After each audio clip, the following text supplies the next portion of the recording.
Hello everyone, मैं राजू भंडारी आप सबका स्वागत करता हूं अपने चैनल इलेक्ट्रिकल अड्डा में।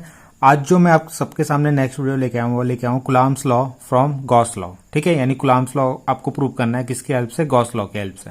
ठीक, तो उसके लिए आपको सबसे पहले आपको कुलाम्स लॉ पता होना चाहिए। तो कुलाम्स लॉ क्या होता है? जैसे दो चार्ज आपके Q1 Q2, ठीक है, और सपोज एक मिनट है, जैसे आपके पास सपोज Q1 Q2 दो चार्ज हैं, ठीक है, और उसको आपने कुछ डिस्टेंस r पे रखा हुआ है, तो इनके बीच जो फोर्स लगता है, अब ये अट्रैक्शन और रिपल्शन दोनों तरीके से हो सकता है। यानी दोनों पॉजिटिव होंगे तो क्या होगा? रिपल्शन, या दोनों नेगेटिव होंगे तो रिपल्शन, और एक प्लस होगा एक माइनस होगा तो अट्रैक्शन। तो ये जो फोर्स होता है वो कितना होता है? 1/4 pi epsilon not Q1 Q2 upon r square. ठीक है, Q1 Q2 upon r square. ठीक है, ये फोर्स का फॉर्मूला होता है, यानी कुलाम्स लॉ का फॉर्मूला होता है। ठीक है, और दूसरा आपने पढ़ा है कौन सा? Gauss law. गॉस लॉ क्या होता है? E vector dot ds vector, ठीक है, किसी भी क्लोज सरफेस का वो किसके बराबर होता है? क्यू इन, यानी जो क्लोज सरफेस के अंदर जो चार्ज होता है क्यू इन, उसका एप्सिलॉन नॉट। ठीक है, तो ये होता है गॉस थ्योरम। तो आपको इसकी हेल्प से कुलाम्स लॉ प्रूव करना है। ठीक है, तो चलो देखते हैं कैसे करेंगे इसको।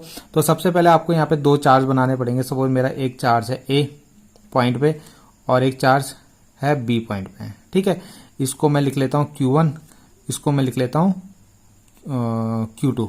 क्या ले लेता हूँ? Q2।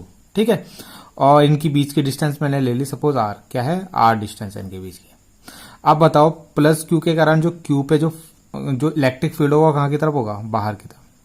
यानी E की जो डायरेक्शन हो कहाँ की तरफ है? बाहर की तरफ है। ठीक, तो अब देखो प्लस Q जो होगा ना, अब ये दोनों अब मैंने यहाँ पे प्लस ले रखे, तो Q1 जो Q2 पे फोर्स लगा रहा होगा, ठीक है, force on Q2 due to Q1, तो कितना फोर्स लग रहा होगा बताओ? तो ये आ जाएगा आपका Q2 पे लग रहा है, और कितना इलेक्ट्रिक फील्ड की वैल्यू कितनी है? E, तो F इक्वल टू Q2E, इतना फोर्स आपका यहाँ पे लग रहा है। ठीक है, अब हम इसको आगे देखते हैं। अब हमने फोर्स तो निकाल दिया, अब हमें क्या करना है? अब हमें गॉस लॉ लगाना है। ठीक है, गॉस लॉ के लिए आपको पता है क्लोज सरफेस बनता है। तो अगर आपको जैसे Q2 पे निकालना है और Q1, आपको Q1 के कारण Q2 पे फोर्स निकालना है, ठीक है, या इलेक्ट्रिक फील्ड निकालना है, तो आपको क्या करना पड़ेगा? इसको क्लोज करना पड़ेगा Q1 को। तो Q1 को क्लोज करने के लिए आपको क्या करना पड़ेगा? जिस पॉइंट पे आप निकालना है ना, जैसे मेरे को Q2 पॉइंट पे निकालना है, तो यहां से एक स्पेरिकल सरफेस खींचेंगे हम। ठीक है, जिससे आपका Q1 चार्ज हो जाएगा, क्लोज हो जाएगा, जिसके कारण हम निकाल रहे हैं और जिस पे निकाल रहे हैं। ठीक, अब जब हम इस Q1 के कारण इस पे निकाल रहे हैं, क्या इसके कारण इस पे हम क्या लगा रहे हैं? गॉस लॉ लगा रहे हैं, यानी इसके कारण इस पे इलेक्ट्रिक फील्ड हमें निकालना है। तो हमने इसको क्या कर दिया? क्लोज कर दिया Q1 को। ठीक, अब हमें निकालना है कि, तो अब हमें यहां पे निकालना है कि टोटल फ्लक्स पासिंग फ्रॉम,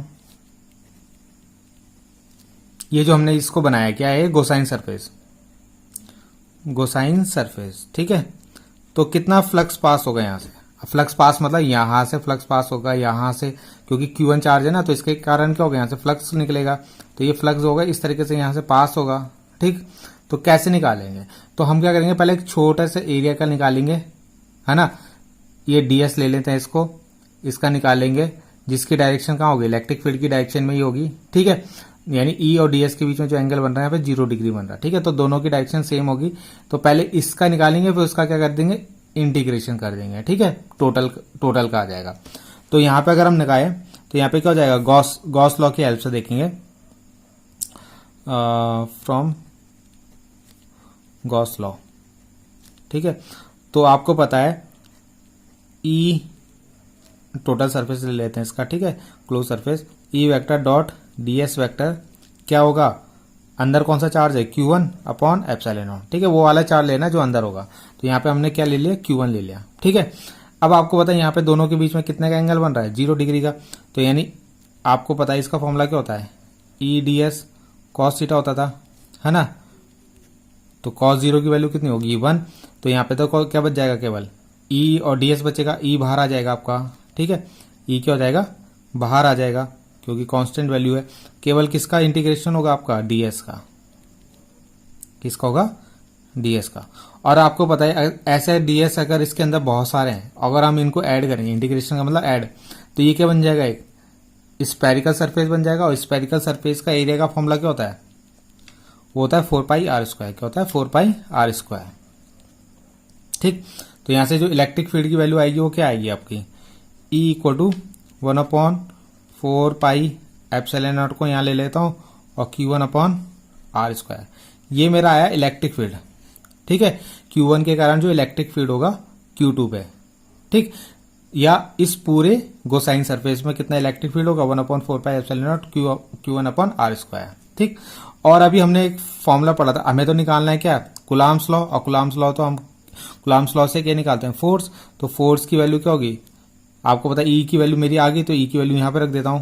ठीक, तो कितना है, 1/4πε0 Q1/r², और यहाँ पे Q2 पहले से है, तो Q2।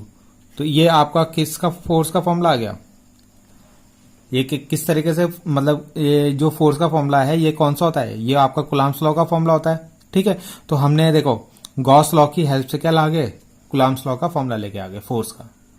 ठीक, तो यही हमें इस डेरिवेशन में करना था। तो आई होप आपको ये समझ में आया होगा। ठीक, कोई भी दिक्कत हो प्लीज कमेंट कीजिएगा। Thank you.